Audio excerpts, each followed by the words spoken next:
Pues qué gusto verlos otra vez y vamos a continuar con Florensky. Acuérdense que en la última ocasión nosotros estuvimos hablando acerca del culto y la cultura. Ya habíamos hecho un recorrido y nos vamos a concentrar ya en la página 530 a partir del primer párrafo, o bien nos quedamos ya en la 531. En la 531. Bueno, entonces, en síntesis, lo que nos había dicho Florensky es que el culto es básicamente la memoria de la iglesia, ¿no? Y esta memoria precisamente constituye el alma de la humanidad. Por ello, si lo vemos en la cita que viene, dice el propio Florensky: no hay alma humana capaz de escuchar esta palabra. Existe, sin embargo, el alma de la humanidad misma, lo humano mismo, la cual, infinitamente atenta a cada alma particular, es capaz de escuchar toda palabra humana, y no con repugnancia, no con menosprecio, sino gustosamente, porque en cada una de las palabras se revela su propia resonancia.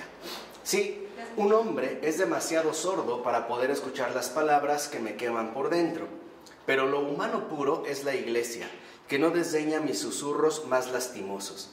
El culto da siempre más de lo que pedimos, e incluso más de lo que podemos esperar, infinitamente más, y siempre hay suficiente para nosotros en ese tesoro de la humanidad. Entonces, aquí, digamos, con esto, ya Florensky finalmente resume esta postura diciendo que en efecto la iglesia es esta palabra que un hombre en particular es incapaz de pronunciar. La iglesia, como menciona Florensky, es lo que condensa a la humanidad misma y permite que dentro de esta expresión humana también incluso la palabra más dolorosa, las aflicciones, los lamentos, también queden contenidas dentro de esta humanidad, lo que él llama el alma de la humanidad. Y entonces esta alma de la humanidad es justamente la que resume toda la obra fundamental del culto, que es la promoción de una nueva cultura, ¿no? Que es justamente lo que habíamos mencionado en la última ocasión. Ahora, a partir de aquí, nosotros ya nos vamos a ir al capítulo 9, que es la antinomia ascética, el misterio de la libertad espiritual. Ese, digamos, sería parte también como de nuestras referencias en esta ocasión.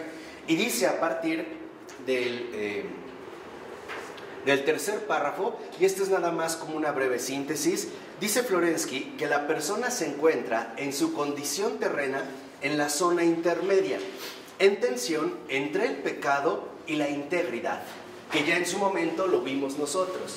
En pocas palabras, lo que no podemos olvidar es que la persona humana es tensión. O sea, es en este caso, ¿no?, el punto tenso, el elemento tenso entre, por un lado, el pecado, que estudiamos en su momento, o bien la integridad, que también estudiamos en su momento. Y ahora, lo importante, dice Florensky, es saber quién realiza la victoria del amor en la vida. Esa es justamente ahora, digamos, como la temática central. ¿Quién? Bueno, ya sabemos que es Jesucristo, pero lo importante es este quién, cómo es que se manifiesta, cómo es que se va expresando.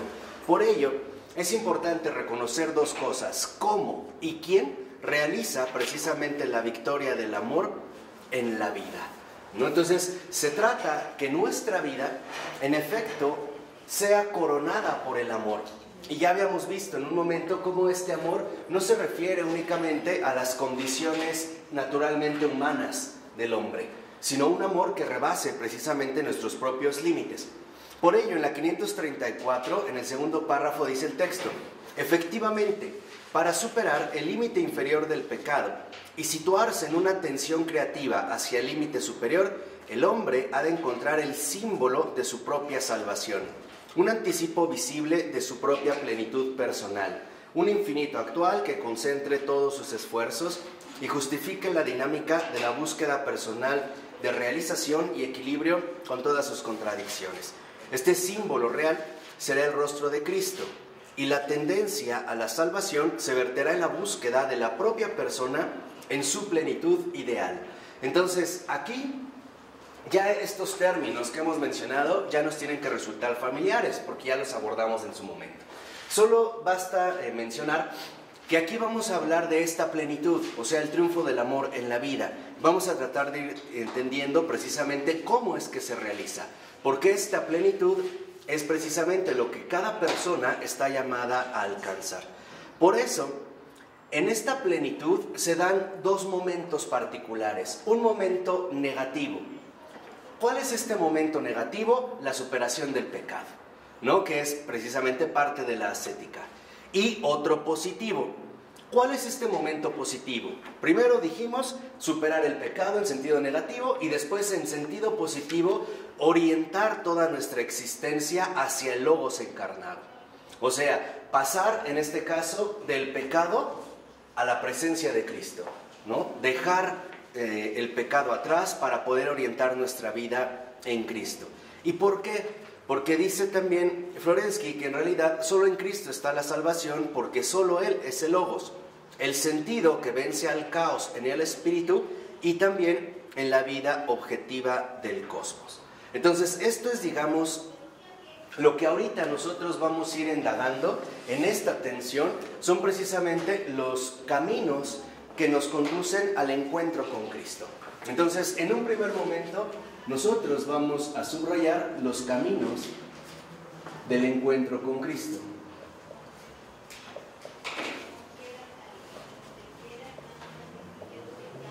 Se supone que nosotros ya vimos la superación del pecado, la superación de la gehenna, vimos también cómo tendemos precisamente hacia la adquisición del rostro, o sea, del ser persona, y ahora también nos vamos a dirigir por estos caminos que hacen posible precisamente el encuentro con Cristo. Y lo primero es que Florensky va a tomar un símbolo muy concreto, y es que el primero de estos caminos es la luz. Y vale la pena mencionar esto porque al rato hablaremos de las tinieblas y la luz desde Adrien von Speyer. Pero aquí, en efecto, Florensky retoma como este primer camino del encuentro con Cristo es la luz. ¿Y qué es, digamos, la luz? Para Florensky, la luz, lo mismo que para los padres de la Iglesia y lo mismo que para el Nuevo Testamento, no es más que el símbolo y la presencia de la realidad.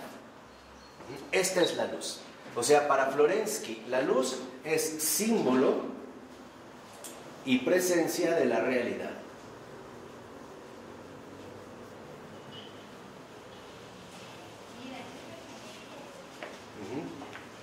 Es este símbolo y presencia de la realidad.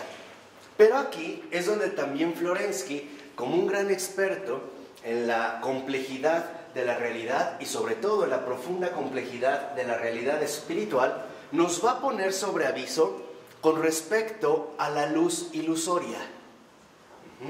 Lo dice en los 3 últimos renglones de la 534. Dice, pero encender la luz supone enfrentarse con un peligro, el engaño de la luz ilusoria de la propia conciencia. Entonces, aquí, este punto es muy importante porque creo que también nos puede ayudar a nosotros a discernir a veces las equivocaciones en las que podemos incurrir al hablar precisamente de encender la luz o al hablar, por ejemplo, de iluminación. El propio Florensky hablará de visiones, hablará de los que ven a santos o a Jesús o a la Virgen, etcétera, o ángel, o etcétera. O sea, va a hablar de esta situación y va a decir que en realidad es un engaño de la propia conciencia. Entonces, cuidado con la verdadera luz, que es una luz objetiva, símbolo y presencia de la realidad, que nos ilumina las cosas desde ellas mismas y la iluminación que nosotros podemos generar. Entonces, la luz, en este sentido, nosotros la vamos a oponer, al menos en este momento, a la iluminación. O sea, la iluminación como un producto de la conciencia. Y en este sentido también como un engaño.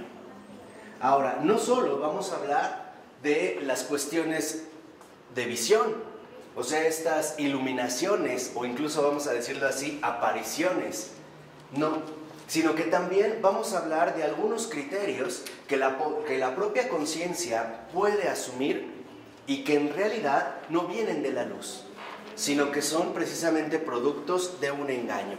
Por ello, para que nosotros realmente seamos capaces de discernir entre la luz y la iluminación, necesitamos desarrollar un profundo discernimiento espiritual.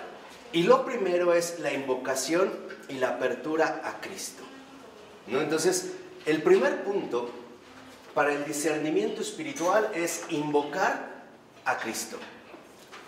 ¿Por qué? Porque si nosotros lo quisiéramos hacer por cuenta propia, no tendríamos los elementos suficientes para poder distinguir una de otra. Entonces, lo primero es comenzar con una invocación. Y después, precisamente, suplicar su presencia para que venza de raíz el pecado. O sea, necesitamos nosotros invocar a Cristo para que Él nos saque del error, en pocas palabras. Ya vimos cómo un hombre por cuenta propia no puede salir por sí mismo del error. Si la luz no viene en su ayuda, el hombre, y básicamente cualquier hombre, permanece en tinieblas. ¿De acuerdo? Entonces, este es, digamos, precisamente el primer paso. Y aquí, lo que nosotros podemos percibir es lo siguiente. Ahí mismo, bueno, en la 535, más o menos a la mitad del párrafo, dice el texto: en la luz, el hombre no ve ya el mundo como un simple producto de la subjetividad. O sea, en la luz, nosotros ya no vemos las cosas según nuestro propio parecer, sino que el mundo se nos revela de una manera distinta. En pocas palabras, estamos nosotros habituados a entender el mundo, y por el mundo entiendan el todo que nos rodea, según nuestras propias capacidades humanas. Estamos ya como habituados a asumir las cosas según nuestra percepción, según, en pocas palabras, lo que nosotros vamos determinando. Llegando incluso, se acordarán que en un momento también lo dijimos, llegando incluso al extremo, por ejemplo, de un Kant, al decir que el mundo en realidad es producto de mi subjetividad. O sea, todo se va a reducir a la conciencia. Y lo primero que en realidad nos menciona Florensky es que la luz nos saca de la conciencia, nos libera, digamos. La luz, en este sentido como tal, es, en un primer término, liberación. ¿De qué nos libera? De nuestra propia perspectiva, y nos libera también de nuestra propia percepción. O sea, la luz es liberación. ¿Y de qué nos libera entonces? De nuestros propios límites. La luz, cuando se manifiesta en nuestra vida la luz, nos hace entender las cosas de un modo totalmente distinto. En realidad, cuando emerge o cuando aparece la luz, todo cambia. Todo es distinto. Lo que antes podíamos ver de alguna manera, a partir de ahí lo vemos realmente como es. ¿Qué quiere decir? Que la luz nos libera de nuestra limitación y también de nuestras equivocaciones. La luz es liberación, y en este sentido también la luz es integración en la verdad. Nos integra a la verdad, nos hace partícipes de la verdad. Entonces, es liberación, pero también es participación.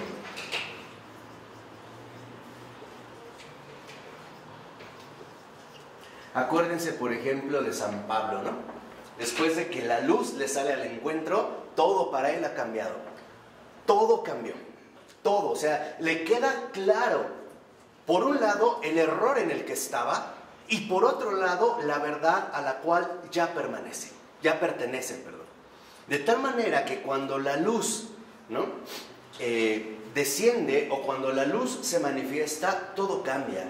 Ya no es lo mismo.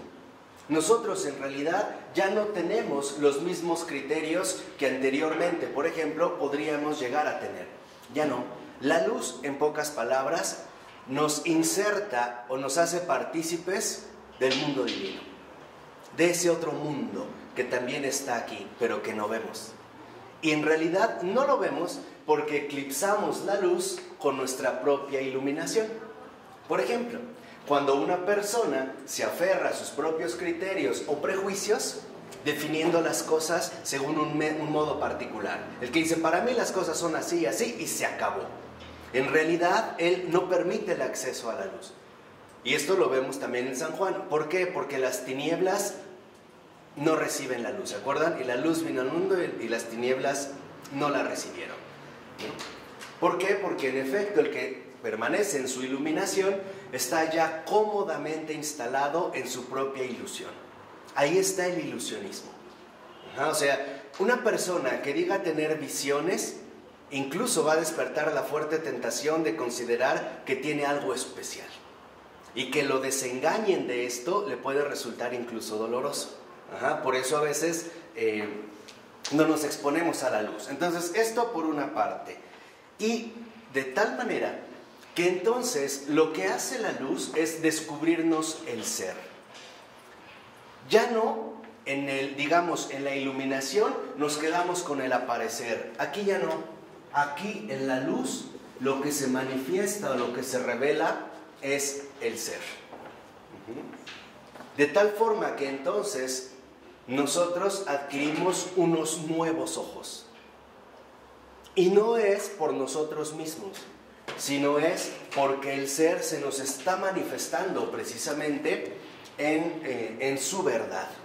Se nos está manifestando precisamente, ¿no?, a partir de la luz. Y el primer punto entonces que nosotros asumimos con la luz, cuando realmente somos iluminados, cuando somos llenados por la luz, es que descubrimos que el mundo no es producto mío, que el mundo ha sido creado. O sea, de antemano, la luz me muestra que el mundo no es un producto mío, sino que el mundo ha sido creado. Y al haber sido creado, entonces el mundo no depende de mí para ser. Y eso era precisamente el riesgo, por ejemplo, del idealismo. Para el idealismo solo hay objeto donde hay un sujeto. Dicho de otra manera, para el idealismo, si no hay un sujeto que ve el mundo no existe. Y a esto es precisamente en un primer momento hacia lo que se va a dirigir Florensky. Nos va a decir, en realidad, la iluminación, en este sentido, nosotros la podemos llamar de dos maneras. Por un lado, ilusionismo.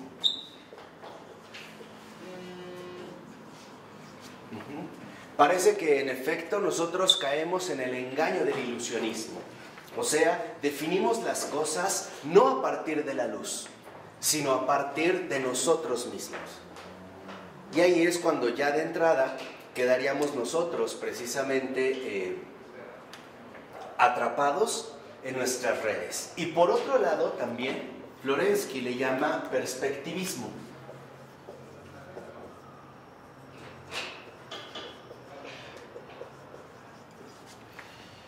Si se dan cuenta, tanto el ilusionismo como el perspectivismo, ambos son subjetivos. El perspectivismo no es más que el que asume desde sí mismo la perspectiva de todas las cosas. Lo voy a poner de esta manera. El ilusionismo y el perspectivismo, al ser de índole subjetivo, colocan al hombre en el centro de todas las cosas. Él es el centro de todo. Las cosas son según su perspectiva. Las cosas son según su modo de abordarlas, de entenderlas, de describirlas. Entonces, aquí el hombre se vuelve el centro de todo.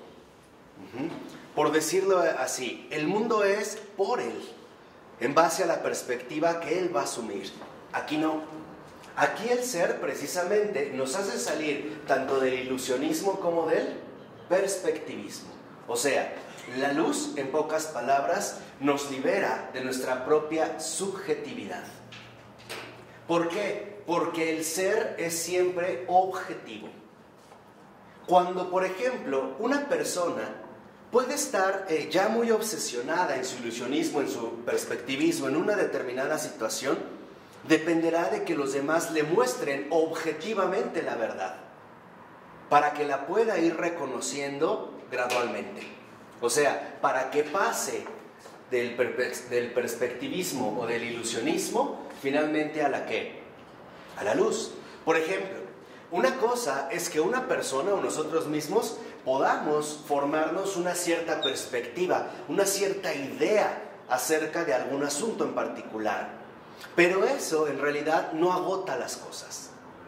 Porque yo puedo entender que de esta manera las asumo. Esta es mi perspectiva. Pero no obstante, puedo reconocer que a pesar de que esto para mí es adecuado, finalmente habría algo más grande que yo no alcanzo a contemplar. O sea, el hecho de estar dispuesto a enriquecerme de algo más y no encerrarme o no concentrarme en mí mismo. Y esto se puede ver, por ejemplo, mucho en los gustos. Una cosa es que si vamos a comer o, por ejemplo, escuchamos, no sé, un concierto, yo diga que a mí me gustó más tal platillo, pero eso no significa que ese platillo era el mejor. Yo puedo decir con sinceridad, a mí me gustó más el pescado, pero la verdad la carne estaba mejor, ¿o no? Yo puedo decir, a mí me gusta más Mozart, pero a lo mejor Rachmaninoff es mejor en esto. O sea, no tenemos por qué quedarnos encerrados. Entonces, el ser, literalmente, ¿no?, desborda, o más bien nos rescata de la subjetividad.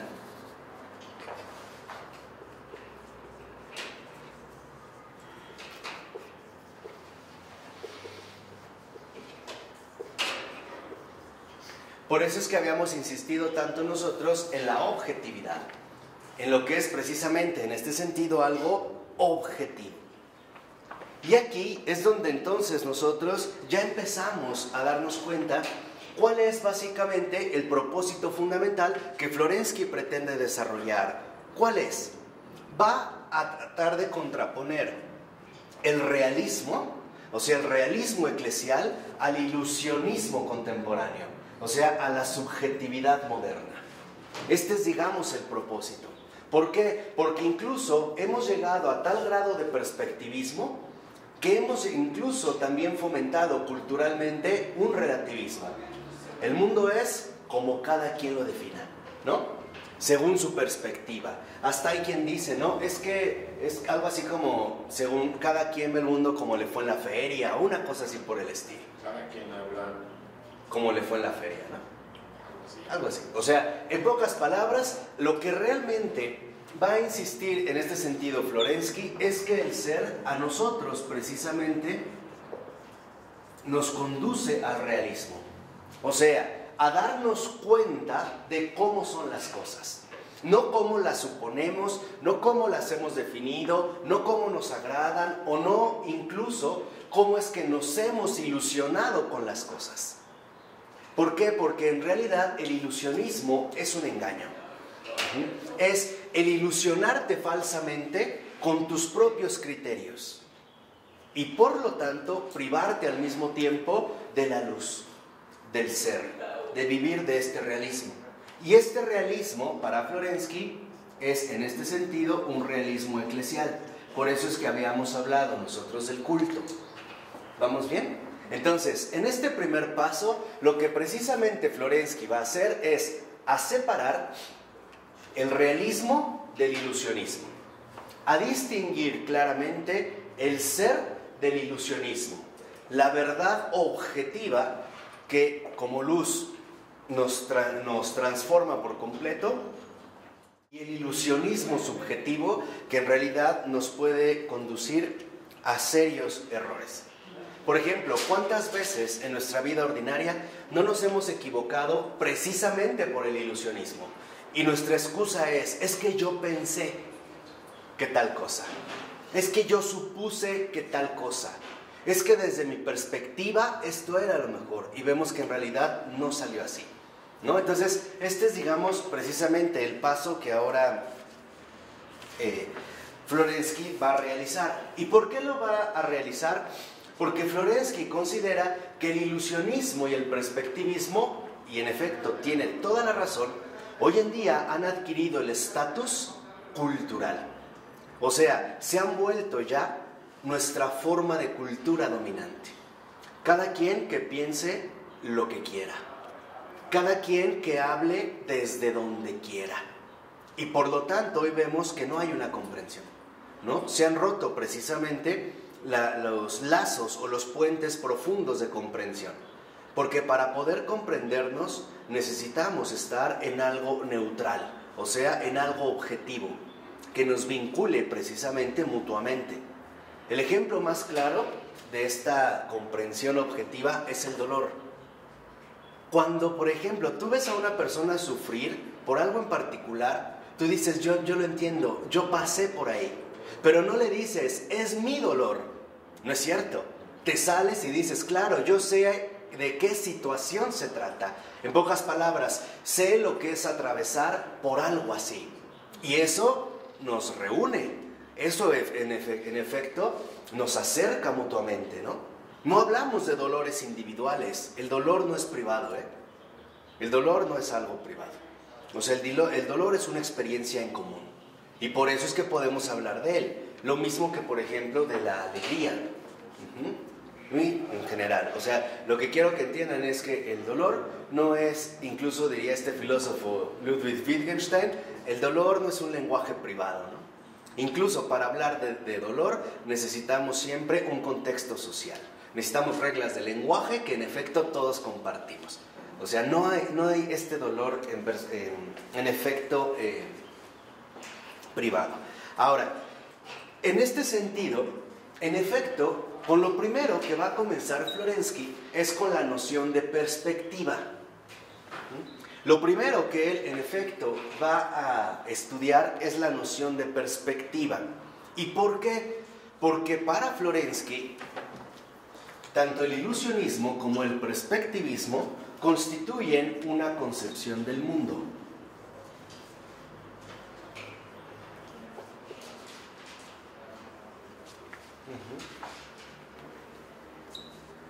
O sea, es el modo en el cual esta concepción del mundo, en efecto, se ha transformado en cultura. Es la manera, en pocas palabras, en la que ya hoy en día nosotros estamos inmersos, ¿no? Cualquier persona puede hablar de cualquier cosa, así sean tonterías, ¿no? Hoy, por ejemplo, lo vemos. Lo que tanto se luchó por la libertad de prensa, hoy se ha transformado en que cualquier idiota tiene derecho a expresarse y los demás a aguantarnos, ¿no? O sea, hoy en realidad este perspectivismo nos ha llevado a sostener que en pocas palabras cualquiera puede decir lo que se le dé la gana, ¿no? Entonces, por eso es que Florensky va a estar tan preocupado por el perspectivismo como concepción del mundo y por lo tanto también como cultura. ¿Y en dónde es que Florensky va a encontrar la raíz de esta concepción del mundo? En la cosmovisión renacentista. Fíjense, es curioso aquí cómo Florensky, dentro de esta concepción del mundo, Florensky la va a detectar o va a detectar sus raíces en el Renacimiento. De tal manera que entonces en la época de Florensky, allá en donde estaba, ¿cómo le llegó lo que estaba sucediendo en el Renacimiento? Claro, pues ya había estudiosos, ya había historiadores. Pero él estaba limitado a adquirir literatura o información misma, ¿no? Pero durante el régimen soviético. Sí. Antes no. Todavía tenían, digamos, en la Universidad de Moscú una apertura. Ya desde el siglo XIX es cuando aparecieron los grandes historiadores, ¿no? Al menos en el sentido moderno. Entonces, él, digamos, va a encontrar precisamente la raíz del perspectivismo y del ilusionismo, ¿no? De este engaño en la cosmovisión renacentista. ¿Por qué? Porque para Florensky, en el Renacimiento, de acuerdo con su lectura, insisto, podemos estar de acuerdo o no, puede ser discutible y creo que eso es importante. Lo único es como entender el planteamiento.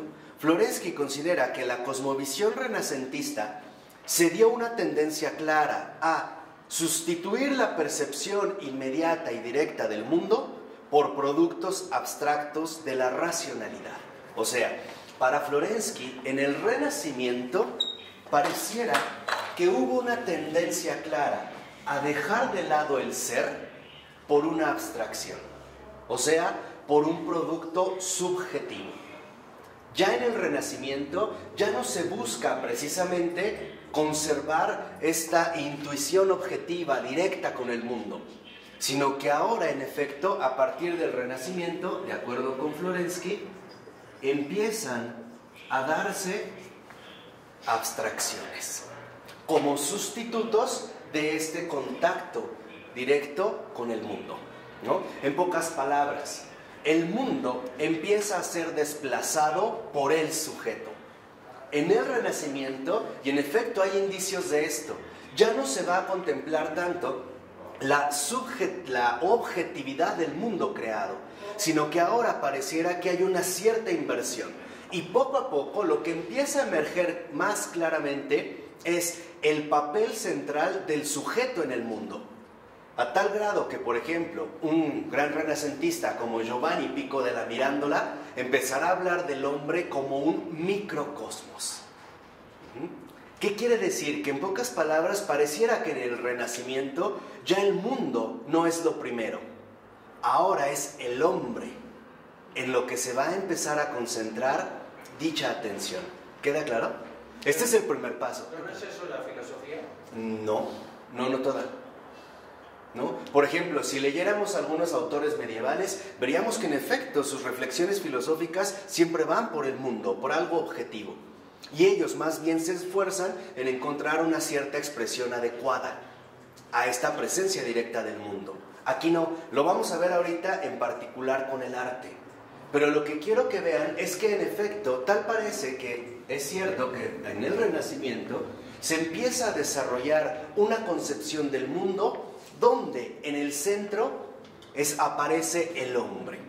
Como que el mundo, de cierta manera, empieza a quedar relegado a un segundo plano.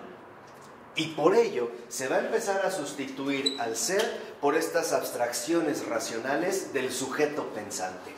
No es casual que Pico della Mirandola, quien por cierto fue un converso, y eso es bien interesante, de joven, él había retratos donde lo mostraban como un hombre más hermoso que cualquier mujer, con unas manos finísimas, una cabellera como hasta por acá, y bellísimo, hermosísimo. Entonces en esta parte vemos cómo la atención es hacia el sujeto y escribe su discurso sobre la dignidad humana. Pero después va a tener una conversión y va a acabar prácticamente como un vagabundo, exaltando la gloria de Cristo y haciendo himnos hermosos, que casualmente no están traducidos y son prácticamente imposibles de conseguir. Qué raro, ¿no? Ya de ahí se ve. Pero lo que quiero que vean es esto, o sea, parece que en efecto, a partir del Renacimiento, ya no es el mundo lo primero, ahora es el hombre que contempla el mundo. Y aquí sí empezaremos a ver ya el desarrollo de esta nueva cultura, o sea, de esta cosmovisión. Dicho de otra manera... ¿Está malo, sí? No. Lo que está mal es que fue lo único que se desarrolló.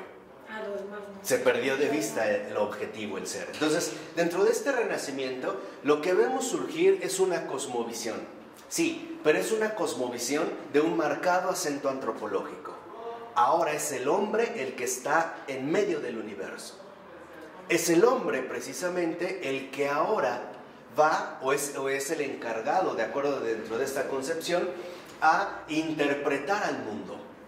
Ahora no importa tanto lo que el mundo nos dice, sino lo que el hombre dice del mundo. ¿De acuerdo? Hay una inversión. Por ello, aquí también es muy importante que en síntesis, lo que en realidad Florensky destaca es lo siguiente. Primero, que en el Renacimiento se empieza a desarrollar la noción de esquema.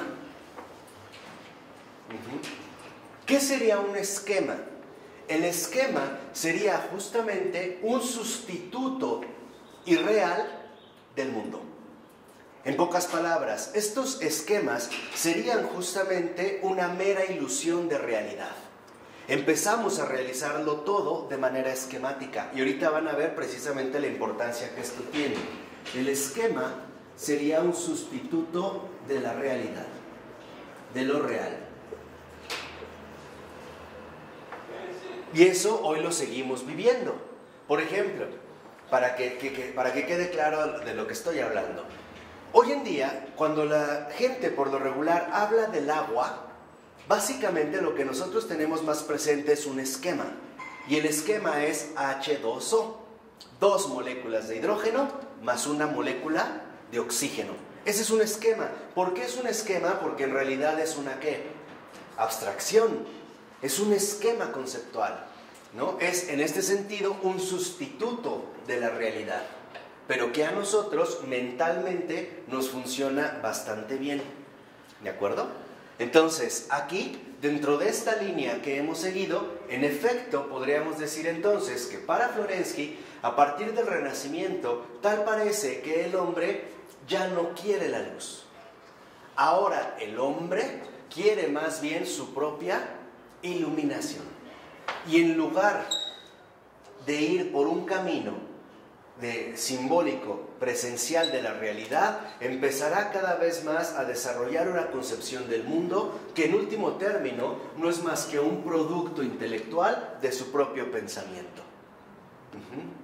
Se empiezan a invertir precisamente los papeles, lo que les dije hace un momento. Tal parece que en el Renacimiento ya no importa lo que el mundo nos dice, sino lo que el hombre puede decir del mundo. Ahora se ha asumido precisamente una inversión. Por ello, precisamente, si nos vamos a la 537, para aclarar más esto, Florensky nos va a decir que qué es lo que él precisamente entendía por ilusionismo y por realismo. Y para hacerlo, nos va a concentrar, o se va a concentrar de manera plena en la región del arte. Va a comenzar en este sentido precisamente por el arte. ¿Y por qué? Porque en efecto en el arte es donde para Florensky se empezaban a dar estas manifestaciones claras de ilusionismo. Y para hablar de este ilusionismo, Florensky precisamente va a considerar que al menos en el arte occidental, o la tendencia general del arte occidental, es la perspectiva. Ahorita vamos a tratar de entender a qué se está refiriendo precisamente con esta perspectiva. Yo aquí, vuelvo a insistir, estoy de acuerdo con él. ¿Por qué? Porque vemos incluso los resultados actuales. En el surgimiento del arte abstracto, lo que vemos es esta perspectiva de manera radical. El artista va a tratar de exponer precisamente sus perspectivas. Salvo en ciertos casos más complicados como Kandinsky, que me parece que es como un fundador del arte abstracto, que consideraría que en realidad la abstracción que se está realizando es de la realidad. Pero a ver, vamos a ir paso a paso y vamos a ver entonces cómo Florensky detecta, dijimos, esta raíz en el Renacimiento. Y ya vimos por qué, ¿de acuerdo? Ahora vamos a verlo, cómo él lo va a concretizar, en este caso en específico, precisamente a través del arte. Y para ello, Florensky va a considerar que nosotros podemos detectar el realismo, o distinguir más bien, el realismo del ilusionismo a partir de lo siguiente. Dice la 537 en el punto 1, en el segundo párrafo.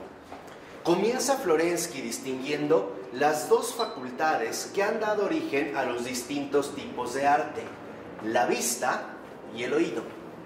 Entonces, en uno coloca la vista, en otro coloca el oído. Y vamos a ver ahorita precisamente la relevancia que esto tiene. ¿Por qué? Porque para Florensky el arte, que en efecto se ha concentrado en la vista, dio como resultado el surgimiento del ámbito pictórico, o sea, de la pintura, de lo visual. ¿Estamos de acuerdo? Esto sí. En cambio, el oído, en realidad, va a decir Florensky que no dio como resultado lo pictórico, sino lo lingüístico, o sea, el arte de la palabra. Y ahorita veremos precisamente a qué se refiere con esto.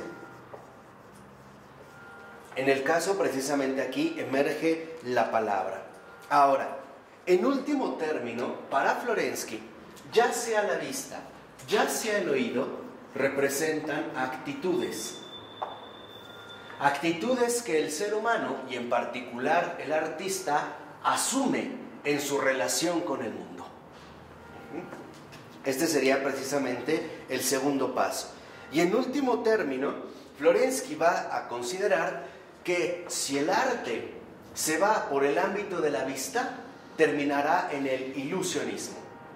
Pero si el arte se mantiene en el ámbito de la palabra y por lo tanto en el ámbito del oído, entonces nos va a transferir al realismo. Vamos a tratar de ir entendiendo por qué. O sea, yo nada más estoy aquí como dando las coordenadas generales. Aquí estaría el ilusionismo. Y aquí del oído aparecería el realismo. ¿Por qué? Fíjense, vamos a ver precisamente lo que Florensky nos va precisamente a mencionar al respecto. Y lo dice a partir de la 538.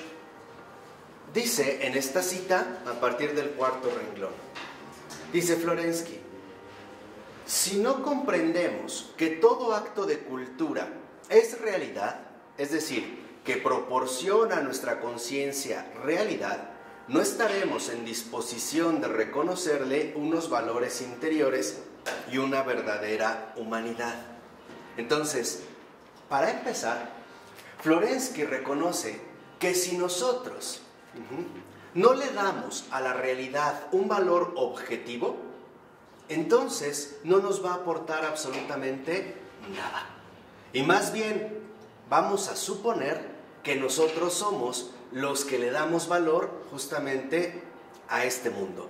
Y dice, y ahí es cuando lo define por primera vez, dice ahí mismo a continuación: el ilusionismo es una actividad que no cuenta con la realidad, que niega esencialmente los valores humanos.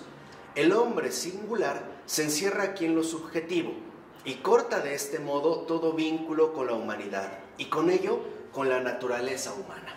O sea, para Florensky el ilusionismo no cuenta con la realidad.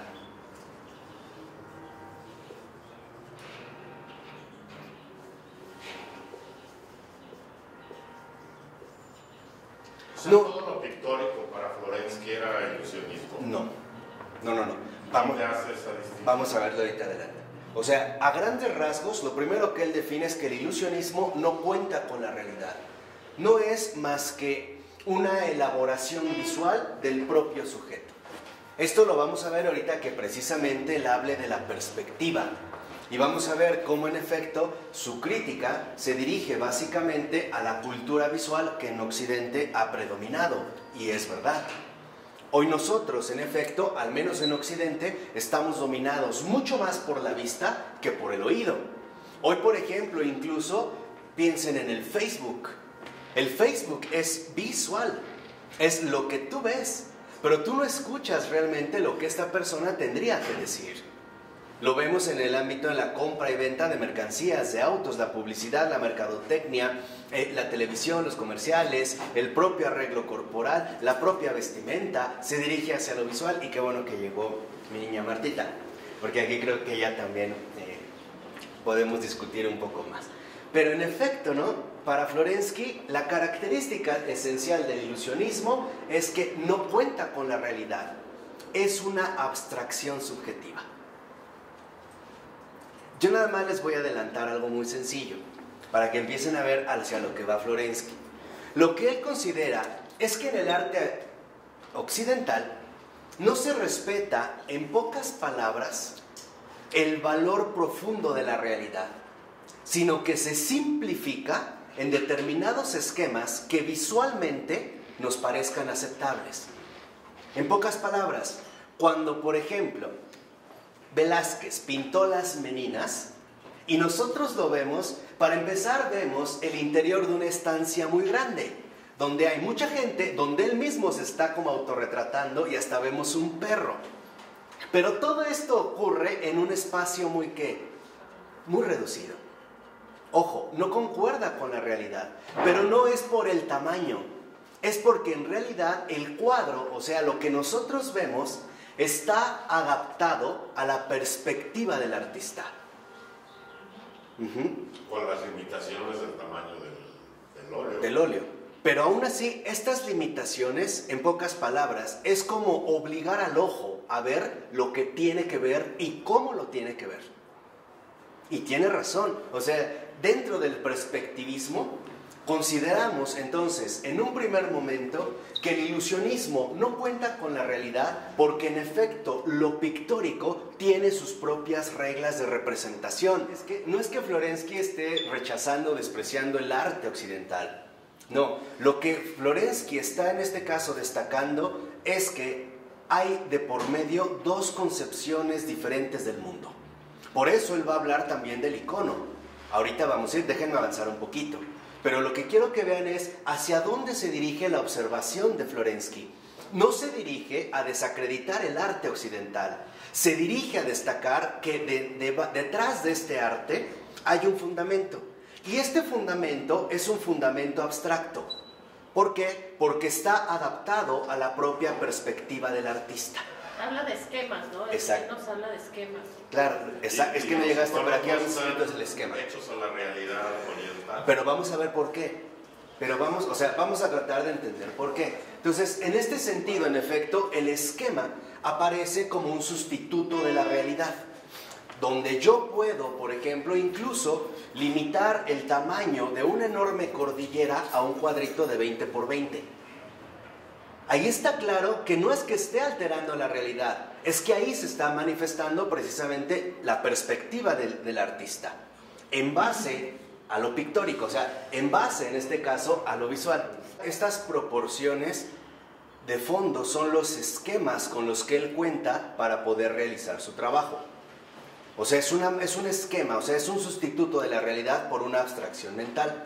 Por eso dice a continuación Florensky, el ilusionismo ha dado lugar a la perspectiva en la pintura y al esquematismo en el pensamiento escrito, que son para Florensky una consecuencia de la ruptura con la complejidad de lo real y un enclaustramiento en la mera actividad de la razón, o de otro modo, la ley de la identidad del pensamiento abstracto. Y es cierto, si uno contempla un cuadro de Picasso en su etapa cubista, queda clarísimo cómo, por ejemplo, en Picasso ya a estas alturas, después de su etapa rosa y azul, ya, por ejemplo, no sé, en este cuadro famoso de la Guernica, ¿no? De la Guerra Civil Española, ahí nosotros vemos cómo en efecto, ahí está una ley de la identidad del pensamiento abstracto.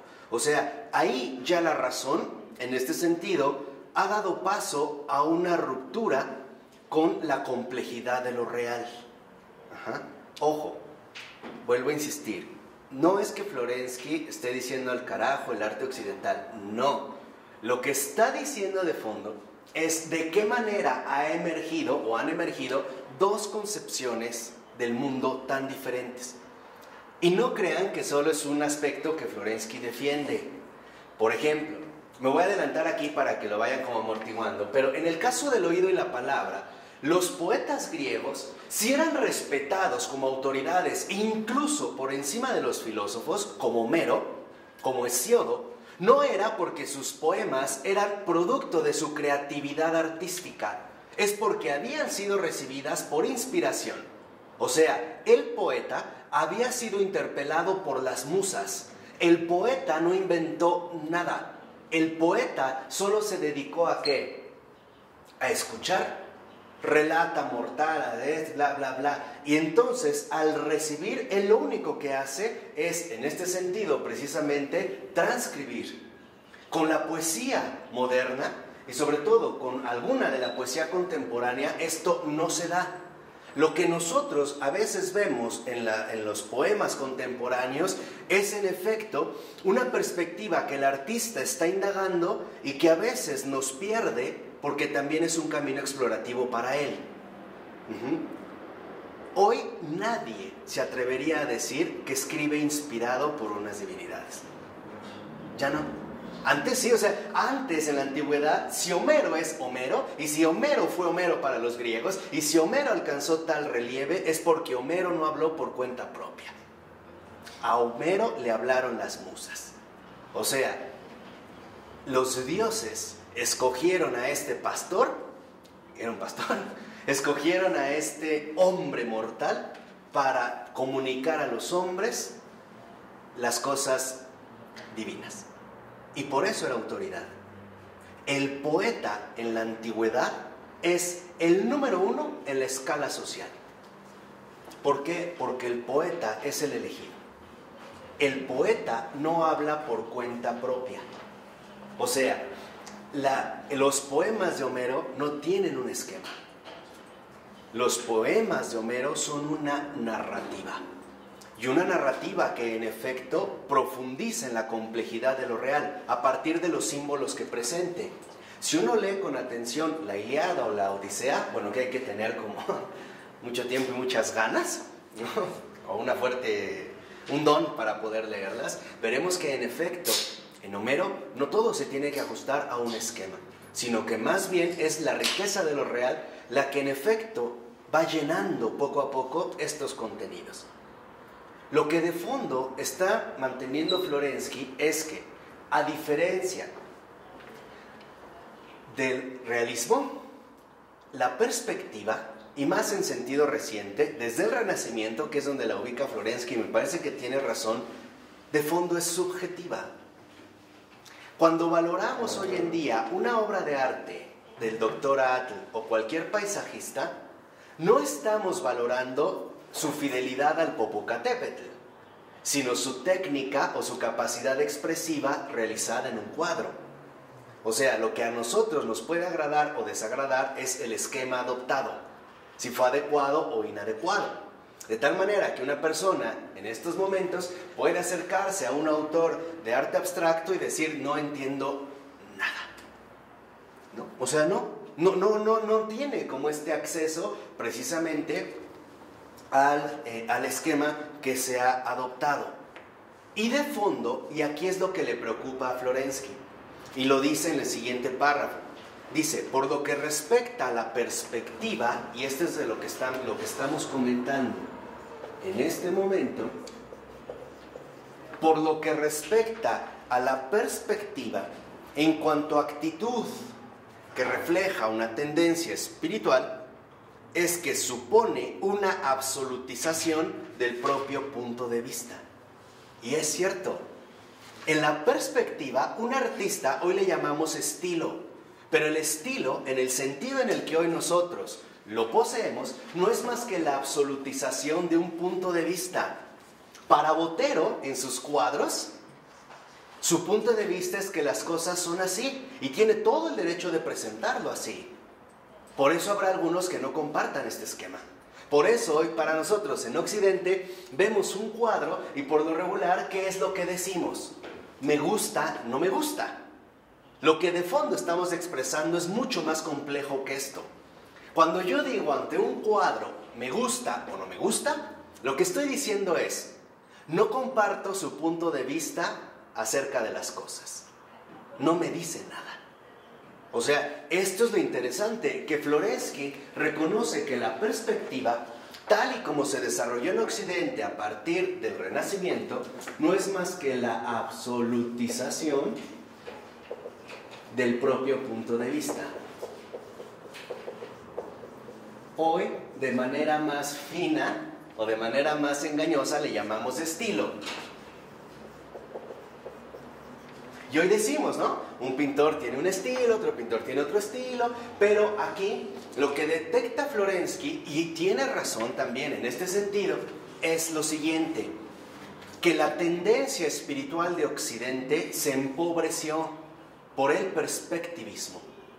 ¿Por qué? Porque precisamente empezamos a darle mayor auge al punto de vista de un artista que a la realidad misma. Y sí es cierto, hoy por ejemplo hemos llegado al extremo de valorar un cuadro por el artista, no por la obra. Un Tamayo, un Toledo, un Van Gogh, un Renoir, qué sé yo. Hoy tal parece que en efecto ya no estamos tan comprometidos con la complejidad de lo real, sino que lo que parece a nosotros habernos atrapado es la absolutización del propio punto de vista. En este caso, precisamente, la implantación de la perspectiva. Porque en último término, ¿qué es la perspectiva? Es un esquema, pero es un esquema abstracto. Es el modo en el cual voy a plantear, o a plantar más bien, ¿no? A visualizar mis convicciones. La perspectiva es un esquema visual. Por eso, Botero, al hacer sus obras, utiliza una especie de lupa que altera todas las dimensiones físicas. O sea, no es, o sea, vuelvo a insistir, no es que Florensky diga, la basura el arte occidental. No, lo que le preocupa a Florensky es que esta tendencia, que en efecto se ve fielmente reflejada en el arte, es la tendencia dominante en el espíritu de Occidente. Y es cierto, la absolutización del propio punto de vista. Desde el que dice, por ejemplo, pues no, iglesia no, Cristo sí, es víctima de la perspectiva. ¿Cómo lo asociaste? No entendí la asociación que hiciste. Sí, por ejemplo, el que dice Cristo sí, iglesia no, está absolutizando su propio punto de vista. Para él, la perspectiva de las cosas es que la iglesia es una basura, Cristo vale la pena. Y por eso hay estas rupturas. Por eso es que hoy nosotros vemos cómo en efecto, al menos en nuestra situación contemporánea, parece ser que lo que hay en realidad es una enorme batalla de egos. Cada perspectiva quiere combatir con otra perspectiva. Esto fue algo que, por ejemplo, dicho sea de paso, esto que ya ahora entiendo por qué estaba leyendo todos estos libros, pero esto es algo que, por ejemplo, Novalis y los románticos rompieron. Novalis, a pesar de que fue un pensador alemán del siglo XIX, protestante, de ascendencia protestante, terminó católico. Porque para Novalis lo importante era salir de la perspectiva kantiana. O sea, romper con el esquema, en este caso intelectual de Kant, y promover que en realidad la filosofía no es algo subjetivo, sino algo colectivo. Y entonces Novalis, junto con Schlegel, van a empezar a desarrollar lo que ellos llamaban la Synphilosophie, el filosofar en común. De tal manera que si yo planteaba una determinada idea, lo iba a hacer a la manera de fragmento, una intuición germinal. Y después, a lo mejor, Ana Laura iba a complementar esta idea, no en el camino en el que yo lo emprendí, sino probablemente mostrándonos una objeción. Y esto finalmente, ¿con qué iba a romper? Con la perspectiva unitaria, dándonos precisamente la idea de un conjunto más amplio, que era la búsqueda de los románticos, la nostalgia de lo absoluto, ¿no? Que le queda como muy bien a Novalis. Aquí no. Aquí, en pocas palabras, tal parece que en la perspectiva, este esquema visual comienza más bien, ¿no?, espiritualmente, poniendo al descubierto la individualidad. Y es cierto, hoy es muy fácil que una persona se aferre a sus propias perspectivas con respecto al mundo, a Dios y a los hombres, a que se case con sus propias ideas y a que se quede encerrado en su propio ilusionismo. Hoy es muy difícil, sobre todo entre nosotros, que la gente acepte que hay algo diferente a lo que ella misma piensa. No le agrada. No le agrada. Y aquí precisamente empezamos a ver de fondo lo que está de por medio, la individualidad. ¿Por qué? Porque la espiritualidad no es individualidad. Aquí es cuando vienen los grandes trastornos. Si para Lutero la Biblia es una lectura que depende de la interpretación de cada quien, entonces el primer resultado que tuvo fue un montón de sectas.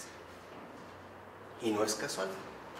¿Por qué? Porque cada secta va a tomar a la Biblia, pero lo importante no es la Biblia, es la interpretación que hacen de la Biblia, ¿o no? Por ello no es casual que a partir de Lutero, en efecto, sea un padre de muchas sectas, y todos lo van a tener de raíz a él. Después también con Calvino. ¿Pero por qué? Porque en realidad la individualidad rompe con la unidad de lo real. Que ahora lo disfrazan llamándolo respeto. Ah, claro. Hoy lo disfrazamos llamándole respeto, tolerancia, apertura, pero no es verdad. Es un engaño. ¿Por qué? Porque la individualidad rompe con la totalidad de lo real. Eso es increíble. Claro. Y esto, en efecto, yo les decía, Florensky lo detectó incluso también dentro del arte. Por ejemplo, podríamos mencionar de estos primeros pintores todavía herederos del Renacimiento a Giotto. Si ustedes ven los cuadros de Giotto, son como las primeras tentativas por crear, en efecto, una perspectiva visualmente aceptable. Los cuadros de Giotto, no quiero sonar irrespetuoso, pero se ven, entiendan lo que quiero decir, se ven mal hechos. Su perspectiva todavía no alcanza el dominio, ¿no?, del espacio visual. De repente vemos, pareciera que la escalera va a un lado y él va caminando en otro, ¿no? Pensemos, por ejemplo, les mencionaba ahorita nada más los cuadros del Giotto. Pero para Florensky, lo que en realidad le interesa es que lo que podemos ver en el arte no es más que la desviación espiritual del hombre contemporáneo. O sea, el auge de la individualidad. Y por lo tanto, la ruptura con la comunión humana. Por eso les decía, la individualidad rompe con la totalidad de todo lo real. Y es cierto. ¿Por qué? Porque se va a limitar a una sola perspectiva, a un solo punto de vista. ¿Qué es la individualidad? Un punto de vista. Eso es nada más. No es precisamente... Perdón, es que me río porque estoy recordando todas mis lecturas de esta semana. No es precisamente lo que Pascal le criticaba a Montaigne. ¿Sí se pronuncia así? ¿Montaigne? ¿Montaigne? ¿Montaigne? Bueno, no es lo que le criticaba a Montaigne el hecho de haber reducido la naturaleza humana únicamente a su aspecto bajo, decaído y por lo tanto escéptico. No es precisamente también lo que Pascal le va a criticar precisamente a los epicúreos y en general las escuelas helenísticas, el hecho de que solo hablen del hombre virtuoso y se olviden a su vez del hombre débil. No por eso para Pascal la realidad humana es compleja y en este sentido simbólica, grandeza y miseria. O sea, ¿por qué? Porque si nosotros nos vamos limitando a un solo punto de vista, en efecto, estamos ya incurriendo en la individualidad. Y ojo, ¿qué es la individualidad? La pérdida de la espiritualidad. Esa es la individualidad. Por eso es que les decía, o sea, si entendemos bien de fondo hacia dónde va Florensky, veremos nuevamente, y perdón que lo defienda, que no nos defrauda. No falla, Florensky no falla, en serio. De fondo, o sea, podremos estar en desacuerdo en algunas posturas, pero de fondo el raíz no falla, ¿eh? No falla. ¿Por qué? Porque lo que detecta muy bien Florensky es que la individualidad no es más que la absolutización de un punto de vista. Y por lo tanto, el ilusionismo espiritual. El llegar a incluso a convencernos de que las cosas son como yo las veo, como yo las pienso, como yo las interpreto, como yo las desearía, en otras palabras, como yo ilusiono incluso que sean. Bueno, es que hablas de imperios y los imperios que caen de alguna manera tratan de rescatar eso que ya no tienen, por eso es que muchos movimientos de poetas y así, o sea, eran como que trataban de recuperar eso, claro. Pero en vez de centrarse en lo verdaderamente importante, en la espiritualidad, tratan de buscarlo en algo vacío. Claro. Exactamente. Por eso es que les decía, aquí en este sentido, lo dice muy bien Florensky en la siguiente cita, a partir del cuarto último renglón. ¿Nos puedes explicar un poquito qué es la realidad? Ah, claro, bueno. La realidad, lo voy a tratar de sintetizar. La realidad es la luz. La realidad es precisamente lo que nos libera de la individualidad, lo que nos hace salir de nuestro propio punto de vista, lo que nos hace abandonar nuestra perspectiva limitada para poder ahora sí entrar a formar parte del realismo auténtico del ser. La realidad no es más que la manifestación de la verdad. Realidad y luz es idéntico. Esa es la realidad. La realidad no es más que la manifestación de la verdad. Por ello les decía, otro filósofo católico como Michel Henry va a escribir la fenomenología de la manifestación. Y esto es lo que también están viendo. ¿Por qué? Porque en efecto, lo que quiero que comprendan es que Florensky no se está colocando aquí como un crítico de arte. No. Florensky se está colocando aquí como alguien muy preocupado por el espíritu humano. El espíritu humano que ha desviado hacia el engaño del ilusionismo, o sea, hacia la absolutización del propio punto de vista, o sea, hacia la absolutización de la individualidad. ¿Y qué es lo que trae consigo la individualidad? La ruptura de la comunidad. Acuérdense, en el infierno se clama siempre, 3 no es 3, solo soy yo. Esta es la tendencia nefasta espiritual de estos tiempos. Estos son los signos de los tiempos. Porque este es el fruto profundo de Florensky, o sea, este es el fondo de Florensky. Lo que Florensky les decía es que no se coloca como un crítico de arte, no, se coloca como un crítico del espíritu. ¿En qué sentido? Que en efecto Florensky se da cuenta de que el haber asumido la perspectiva como lo único real, en realidad nos condujo a la individualidad, o sea, a la absolutización de un punto de vista. ¿Y esto qué es precisamente lo que trajo consigo? Pues la ruptura tajante de la comunión humana. Incluso en ámbitos, por ejemplo, más allá de lo artístico, comencemos por un ámbito tan claro como el ámbito familiar. La individualidad es justamente lo que destruye las familias. Cuando el papá ve por sí mismo, cuando quiere sentirse orgulloso de su hijo, o cuando se concentra en lo que quiere ver, que su hijo termine una carrera, reciba el título, aviente el birrete, ¿no? Su toga. Entonces, en realidad lo que vemos es que esta perspectiva no necesariamente nos lleva a la verdad. Y es más, y hay que decirlo seriamente, en la Iglesia Católica, hoy en día, el más sutil y peligroso enemigo que se tiene es la individualidad. Es la comunión, la comunidad forzada, que se reúnen, pero que en realidad cada quien conserva su propia individualidad. Y esto es justamente lo que atenta contra la verdad. Porque puede haber, y no lo dudo, muchas comunidades religiosas que se sientan a comer juntas, pero están divididas, están separadas. ¿Y qué quiere decir eso? Que el maligno ha ganado ahí. El maligno ha ingresado y ha precisamente, ¿no?, envenenado ese cuerpo del Señor. ¿Por qué? Porque en pocas palabras, la individualidad atenta contra la unidad. En la individualidad solo hay un yo. Y esa es la exclamación, esa es la agonía espiritual de la Iglesia Católica de hoy en día. Nosotros también vamos a una celebración litúrgica, nos reunimos muchos, pero no estamos juntos. No solamente nos reunimos, pero no estamos en unidad. Solo hay unión, pero no unidad. Hay matrimonios que viven en unión, pero no en unidad. Hay amigos que se juntan en unión, pero no en unidad. Padres e hijos en unión, pero no en unidad.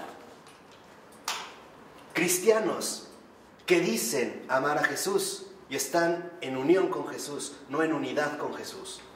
Hay católicos que dicen estar en unión con la Iglesia, mienten, son mentirosos, porque no están en unidad con su espíritu, están contra su espíritu.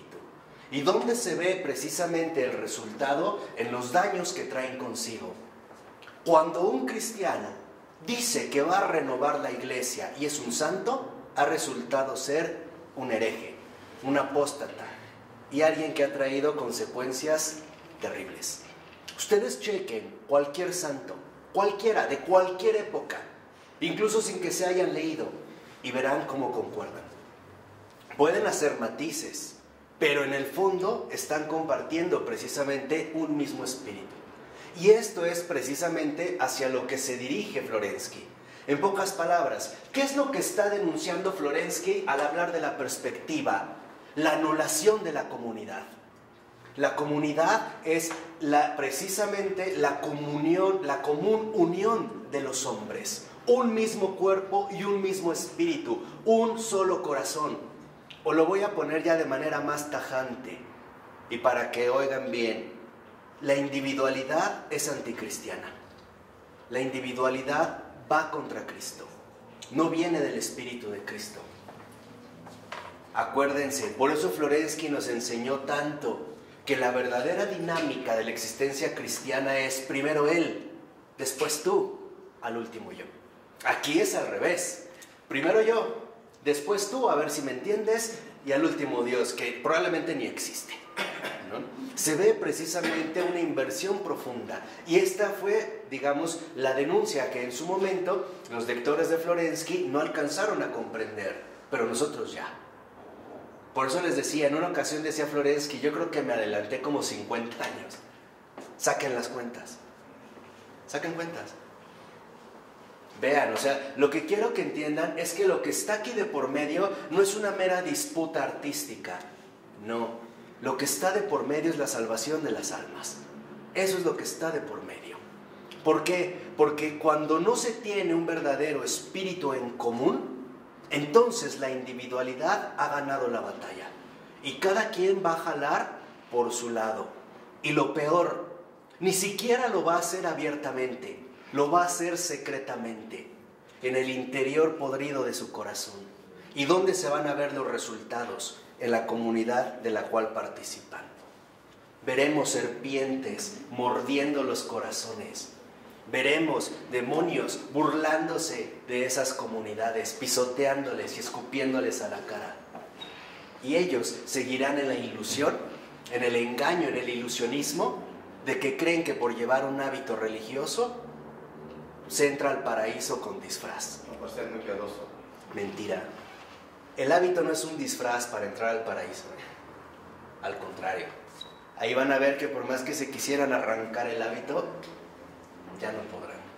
Pero bueno, ya mejor me detengo, si no, es la base de la vida cristiana. Menos yo, más él. San Juan Bautista lo dijo a su manera. Cuando vio a Jesús, dijo, es necesario que él crezca y que yo venga a menos. Nosotros podríamos decir, es necesario que él crezca totalmente en mí y que yo venga a menos, hasta casi desaparecer. O sea, lo mínimo de mí, lo máximo de él.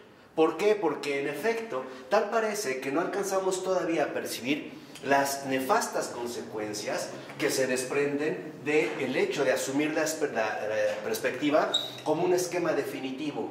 Se los voy a recordar. Símbolo es lo que reúne el todo. Ese es un símbolo.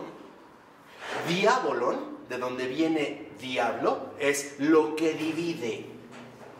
Y lo diabólico, entiéndelo, es dividir y absolutizar solo una parte.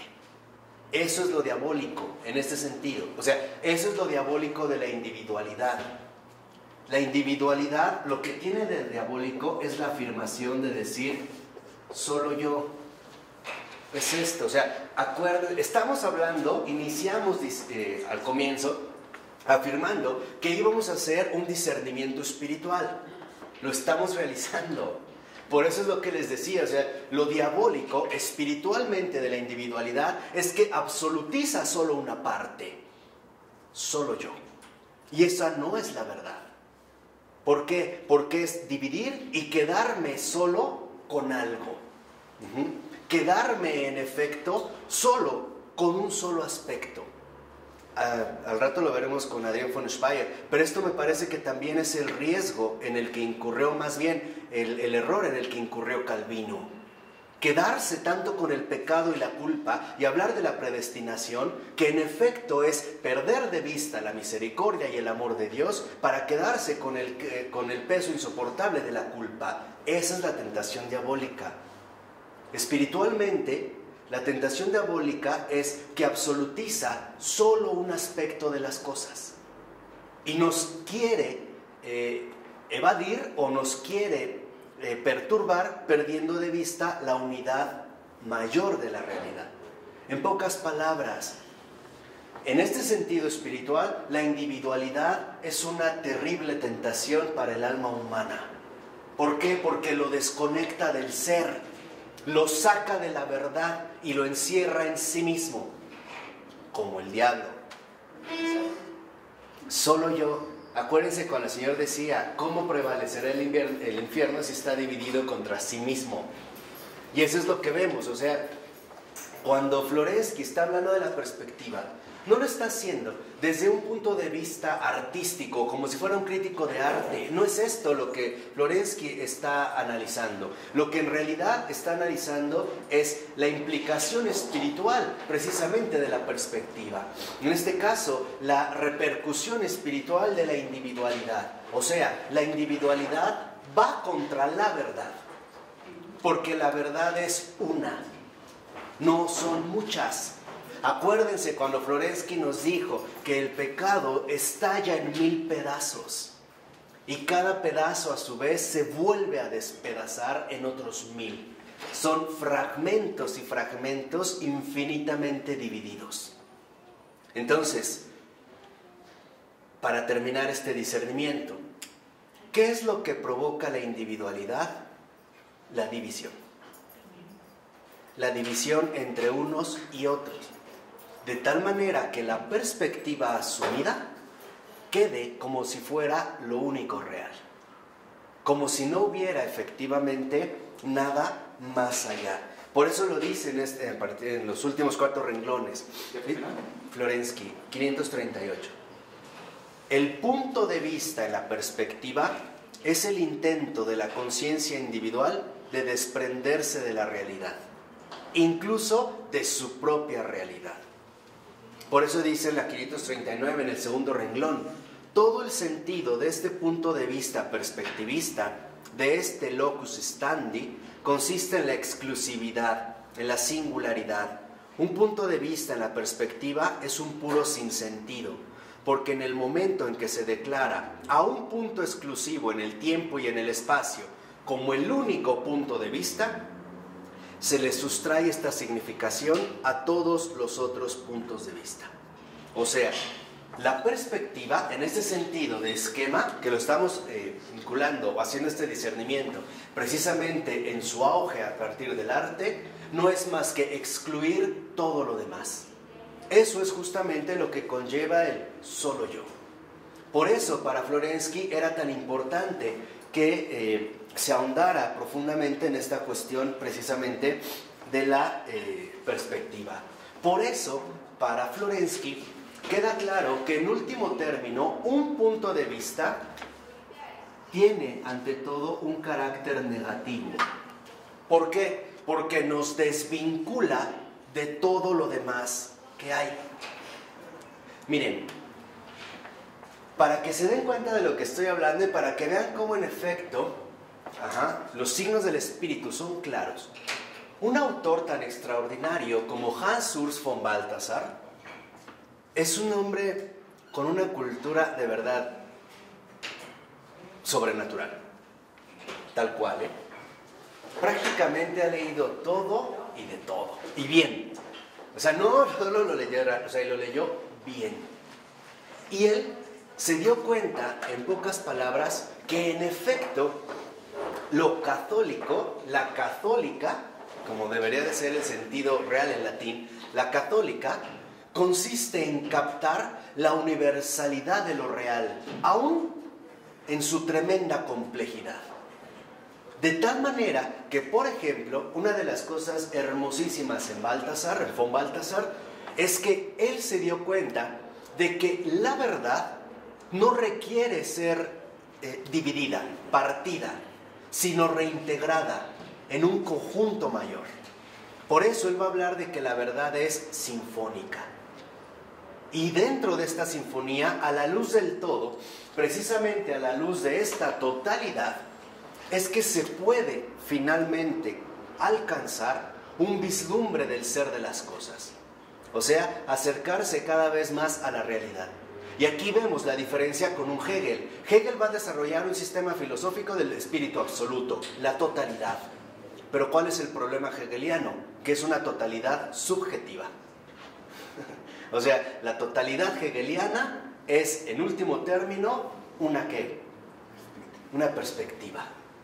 En este caso de Hegel. No me meto en muchos detalles, pero es para que vean realmente las implicaciones que esto conlleva. Por eso, en un sentido podemos decir, lo importante no es cómo veo las cosas, sino qué me dicen de las cosas. Es escuchar la voz. Aquí hay un autor austriaco que se llama Franz Werfel. Hay un libro, tiene un libro, una novela, aparte escribe extraordinario, yo creo que es de las plumas, al menos en lengua alemana, más bellas que uno puede acceder. Tiene un libro que se llama Escuchad la voz y habla del profeta Jeremías, que habla, ¿no? O sea, los israelitas ven algo, pero no escuchan lo que el profeta dice, ¿no? Se quedan únicamente con lo que ¿qué? Con lo que ven. Jesús decía algo, pero no aceptan esto, se quedan con lo que ¿qué? ven, ¿no es este el hijo de José, el carpintero? ¿Se dan cuenta? O sea, eso es lo que quiero que vean, precisamente las implicaciones que se llevan en el ámbito de la perspectiva. Y además Franz Werfel es un caso muy llamativo, porque prácticamente Werfel estuvo en la entrada de la iglesia, a las puertas del bautismo. Él fue judío. Cuando vino la persecución así, a él, digamos, dentro de la casa, ¿no?, que se hizo, él buscaba salir de Estados Unidos y escuchó que en efecto había habido la aparición de una virgen que llamaban la Virgen de Lourdes, él siendo judío.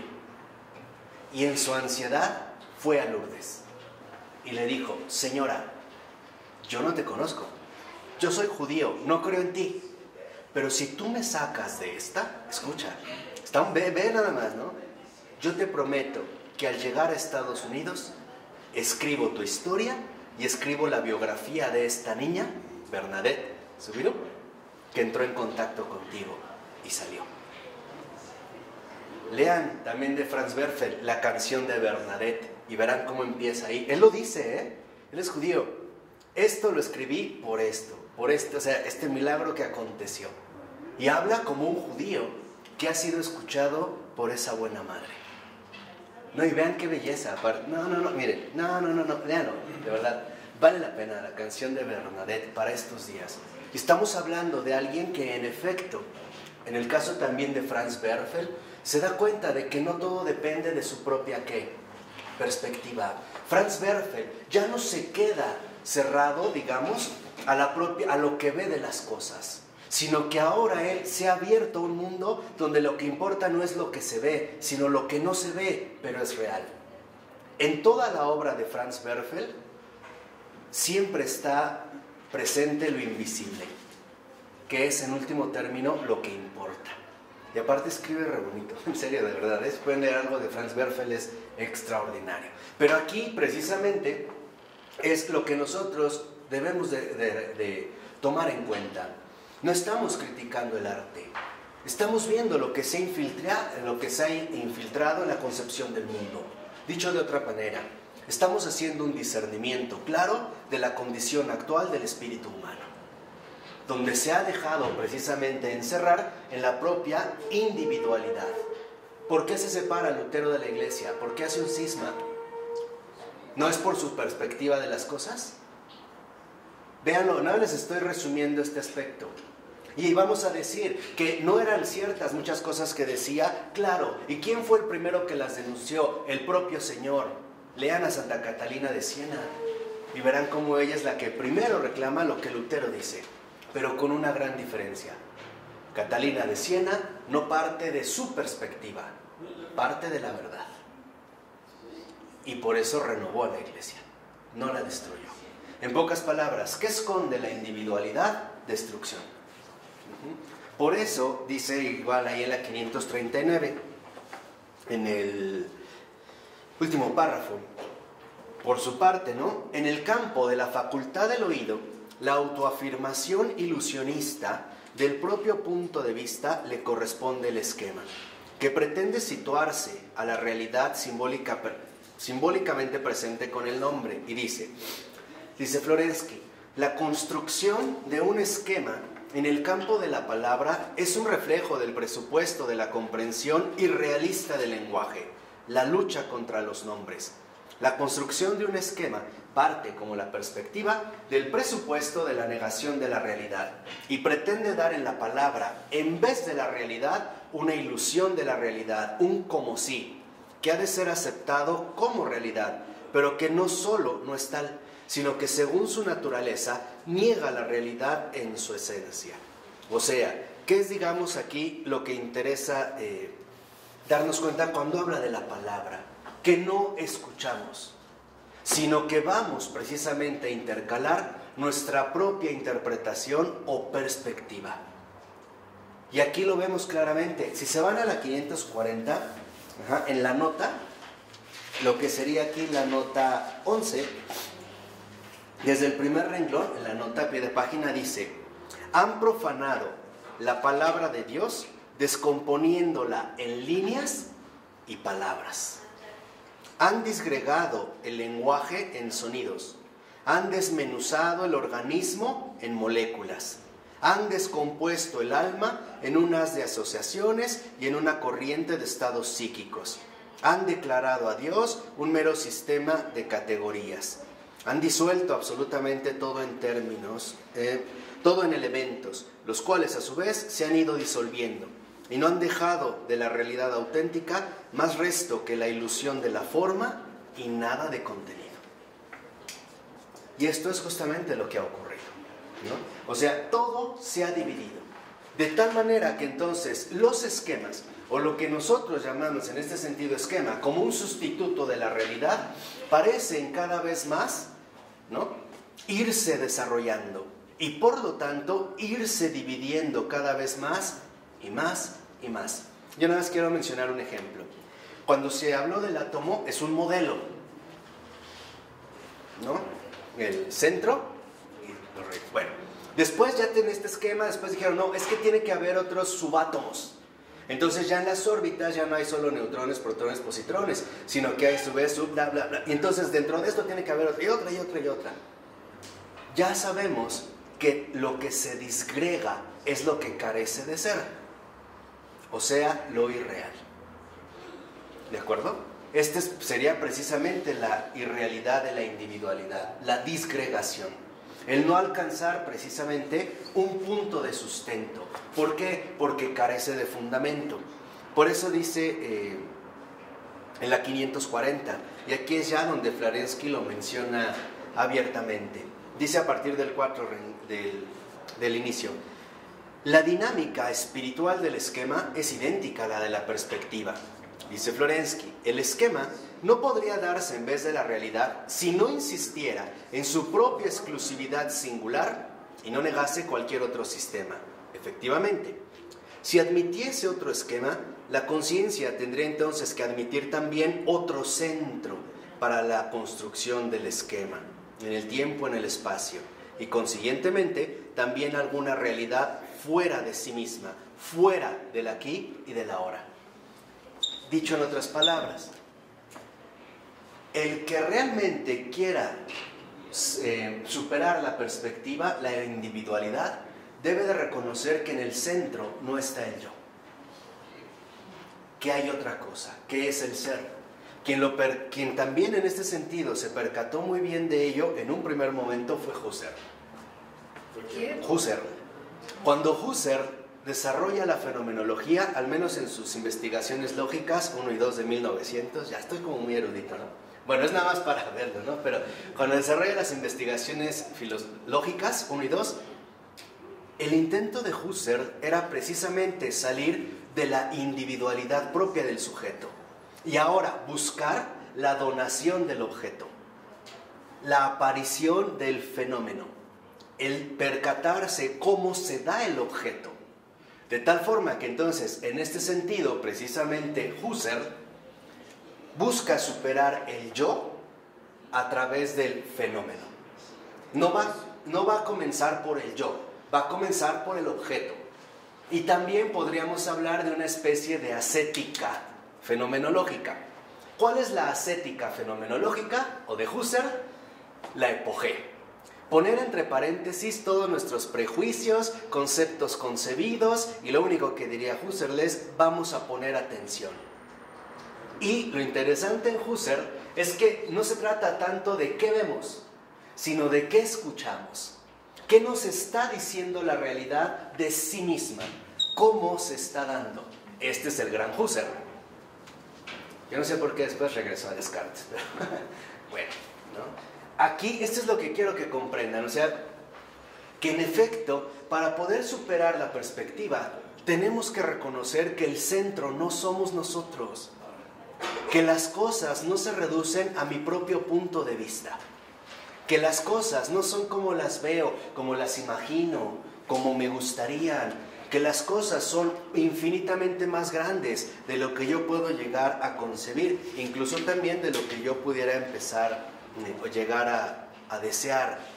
Por eso va a decir Florensky que la única manera en la que tenemos para salir de la individualidad es a través de la recuperación del realismo.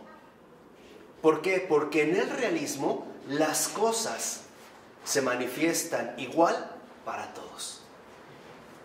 En el realismo nosotros logramos precisamente comulgar en la verdad del ser. Ahí no hay desacuerdos.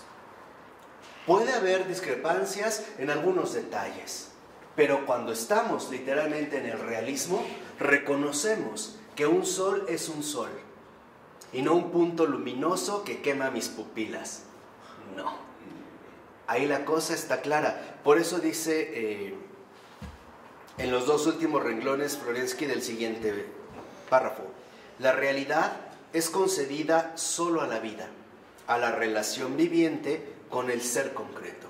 Entonces, lo que nos está recordando aquí precisamente Florensky es que en este sentido negativo, la individualidad anula la vida.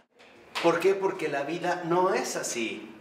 La vida no está limitada a un punto de vista ni encerrada en una sola perspectiva.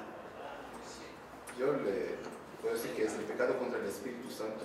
Sí, porque va contra esta unidad, va contra la vida misma. Ese es el pecado contra el Espíritu Santo de que habló Jesús. Cuando tú niegas la realidad de la vida.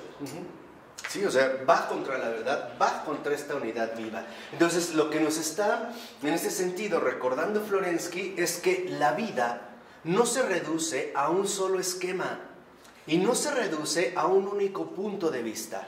Es más, cuando esto se ha querido realizar, los resultados han sido nefastos. Por ejemplo, Stalin. Para Stalin, dentro de su perspectiva, la cosa era clara. Hay que obligar a los hombres a que sean felices. En serio, lo estoy resumiendo. Los vamos a obligar a que sean felices. Y si no entienden, dale 2 balazos y le queda claro. ¿Cuántos mató? Literalmente, millones. Millones. En Rusia, durante la colectivización, murieron más de 10 millones de personas de hambre. Solo de hambre. Más los incontables millones de los gulags, que ni siquiera se saben bien, de los cuales es partícipe Florensky. Aquí es donde yo quiero que en efecto se den cuenta que, en último término, la individualidad, el solo yo, la absolutización del propio punto de vista, tiene como fundamento el error. Y ya vimos que el pecado se deriva de un error, no de una falta moral, que es más profundo. Ya lo habíamos visto. Nada más es para que lo vayan tomando.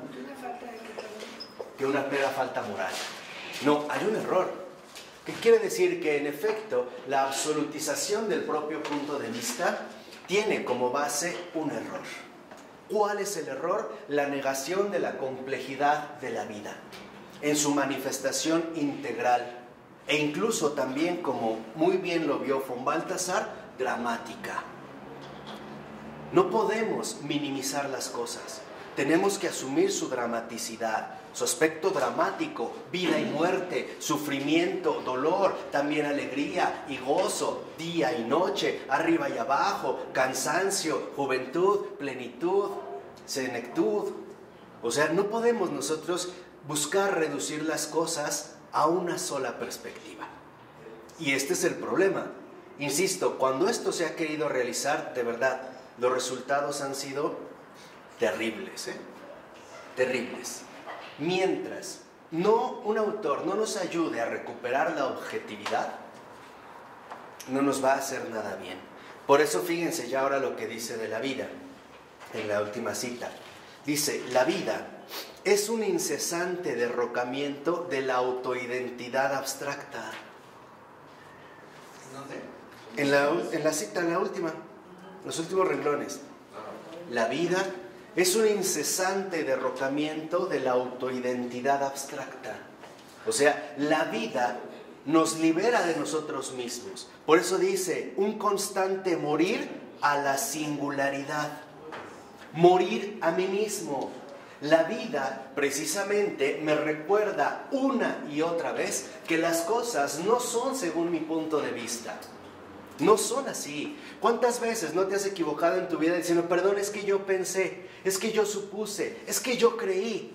El problema no es que hayas hecho eso, el problema es que absolutizaste eso. O sea, que solo te quedaste con eso. Entonces, en pocas palabras, la vida misma nos ayuda a recuperar la cordura. Nos indica el camino de la verdad. ¿Qué dijo Jesús? Yo soy el camino, la verdad y ¿qué? O sea, la cordura. La cordura me ayuda a morir a mi propia singularidad. Me inserta en una verdad infinitamente mayor. Y lo dice muy bien Florensky. ¿Para qué? ¿Para qué la vida me ayuda a morir a la singularidad? Para crecer en el ser común. Esa es la verdad. La verdad es el ser común.